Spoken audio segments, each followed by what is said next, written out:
So if there are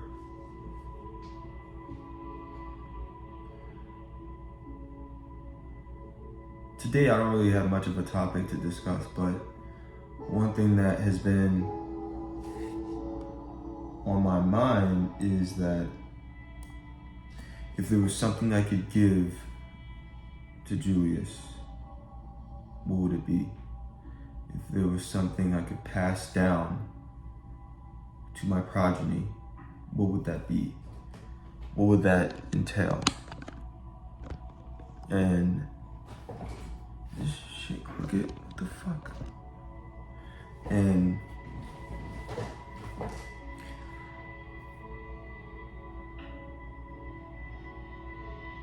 I think the common response to that type of question is always some type of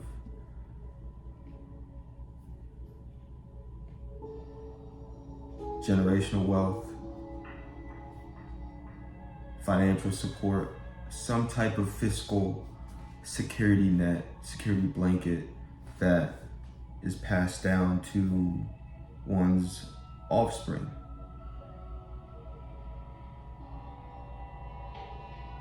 But as I grow older and as I learn more and more about the world and how things work and how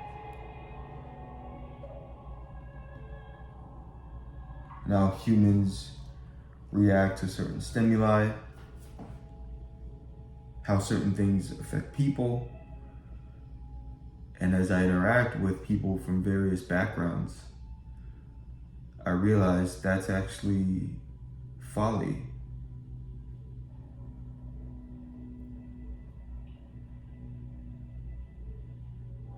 It's actually not prudent to leave your children with a significant amount of money, or with any money at all to an extent.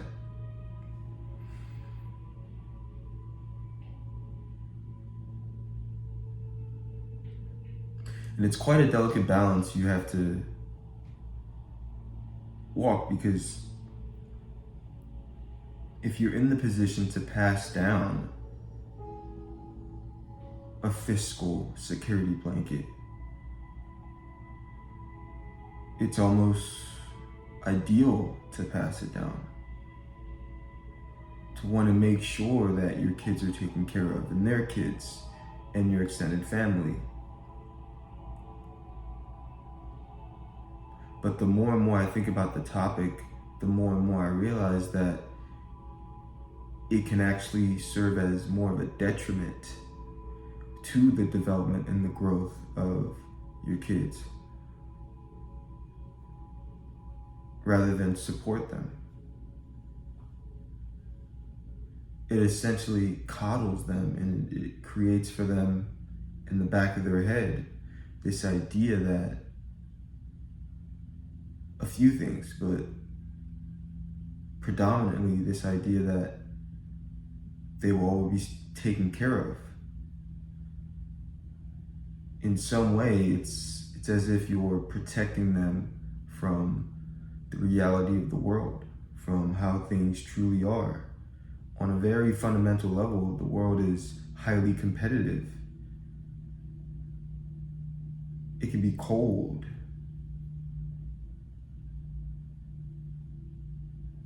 And to shy away from that fact and to protect your progeny from that ultimately will make them weak. And that's why if you look at the wealth of families, true wealth, by the second generation, it's about 80 to 90% gone. It's depleted. It degrades over time. And oftentimes that's because the individuals that the wealth is passed down to, they lack the perspicacity, they lack the discipline, the wherewithal, the ability, the skill set to actually not only generate said wealth, said capital, but sustain it on a long enough period of time.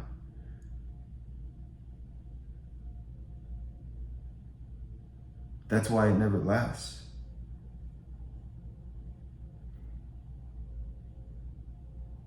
normally the patriarchy or the matriarchies that break that cycle of,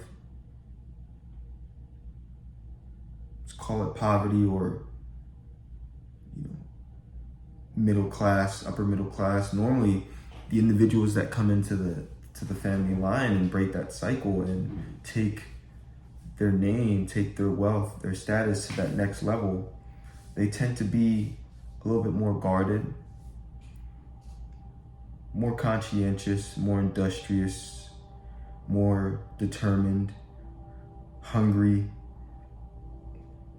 All these things, all these attributes that ultimately culminate into what society rewards a person for being successful, tend to be diametrically opposed to the offspring of these individuals, because they grow up in a lifestyle of opulence, of wealth.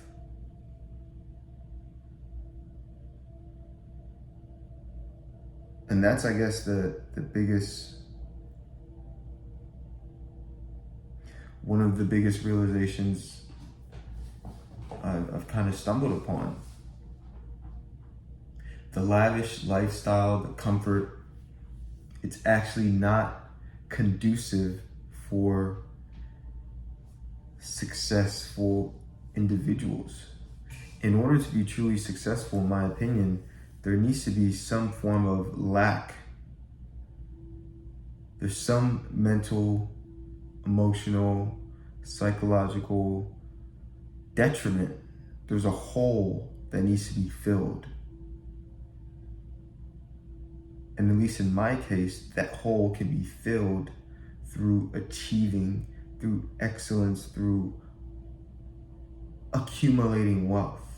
Although the hole will, and ultimately I know the hole won't be filled with that, but those are the things that I chase in the attempt to fill that hole. And in doing so, I am rewarded by society, because it just so happens that the things that I'm putting my time, energy, and focus to are rewarded by the marketplace. And I think that's part and parcel why immigrants do so well. They come from this vacuum of lack and not having anything, and seeing their parents struggle, give up and sacrifice to be in this country. And they have a fire in them that you cannot quench. And that fire is a flame. That fire is fanned by capitalism.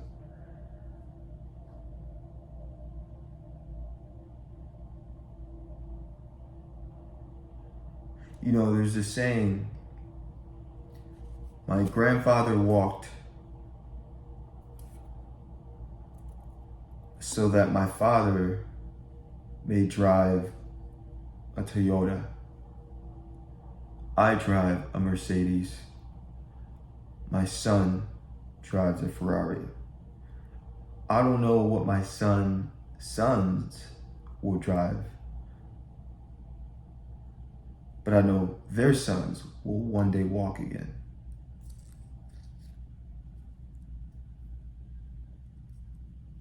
And that is to say that the characteristics, the ingredients to actually achieve that level of success oftentimes gets lost.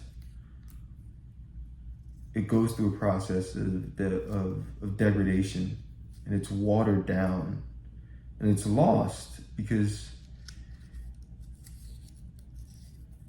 in order to achieve anything, you need to have that will, that volition to go against the grain and do things others won't.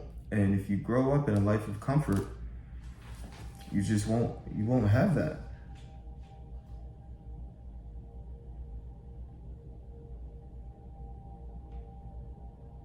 And there's another saying that perfectly coincides with this. It's that my father studied war.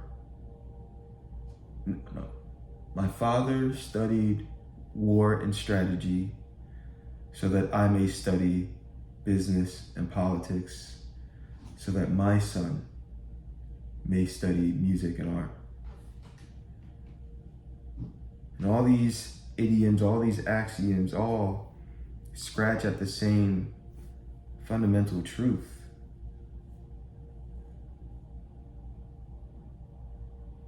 Even the saying, hard times create hard men create good times create soft men create hard times.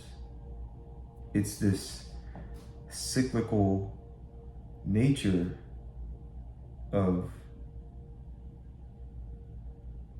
not having something, not being in the position you want, but using that as a motivating force to then climb the economic ladder. And once you get there, you're in a position where you shelter and coddle your kids, and in doing so, they can't get that aspect of you, right? Because you don't want them, in part, you don't want them to have that because it fucked you up, right? So you don't want them to grow up how you did. But in my experience, all the people of value, all the people of integrity, all the people of strong character that I've met in my life, for the most part, all of them come from terrible, shitty upbringings, all of them. The vast majority. And there's very few people that I know that are trust fund babies that I actually can say I admire or respect. I mean, I guess I could respect them on a business level, maybe because deep down, maybe I want something from them, a business deal, a contact, something. But as far as true salt of the earth people that have climbed the ladder of success, most of them have a chip on their shoulder. Most of them come from terrible upbringings. So it's quite fascinating, the dichotomy between the two. Which leads me to say that, if I were to give Julius anything, it would be self-discipline, self-confidence, and perseverance. If I could give him those three attributes, if I could give all my children those three attributes, I don't think I would consider myself a successful father. If I could pass down and embed into their life, into their psyche, those three things.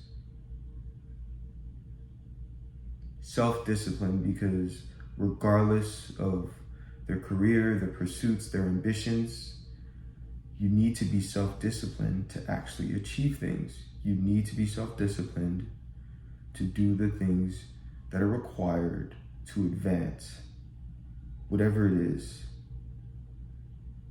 whatever field, whatever industry. Self-discipline is ubiquitous. Perseverance is also ubiquitous because you will get hit in the mouth, you will fall. You will fall time and time again, and through perseverance, I would like perseverance to be the tint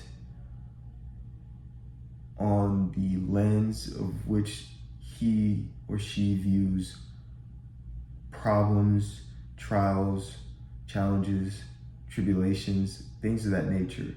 If they can view those things, when you get smacked in the mouth, when you fall down, they can view them through the lens of perseverance, knowing that your problems are not actually problems, but they're indicators for you to adjust course, change, pivot, and try new things.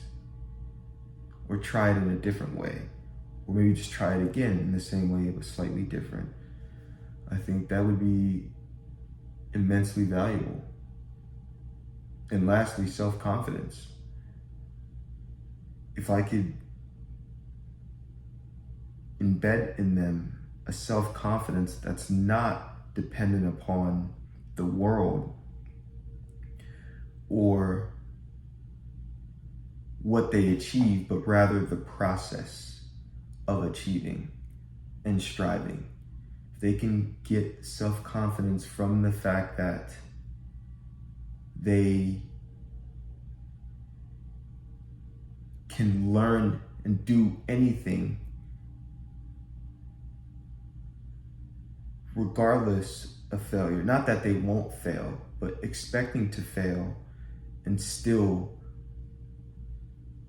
looking at the failure in the light of what did I do wrong, how can I course correct, and how can I be better. Having your self-confidence stemmed in your ability to pick yourself back up is monumental, because now it's not dependent upon the outcome, but more so the process. And the process, the foundation of it, the buttress of it all, falls back on self-discipline, right? So essentially you create this reinforcing loop.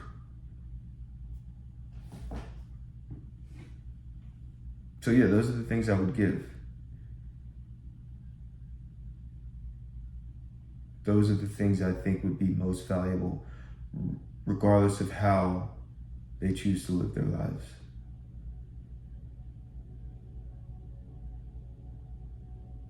Those are the things that would make them equipped and ready and competent enough to go out into the world and carve their own path and make a life for themselves.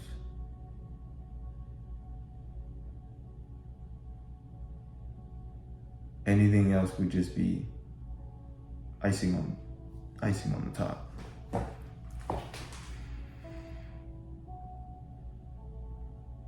Yeah, but easier said than done, right?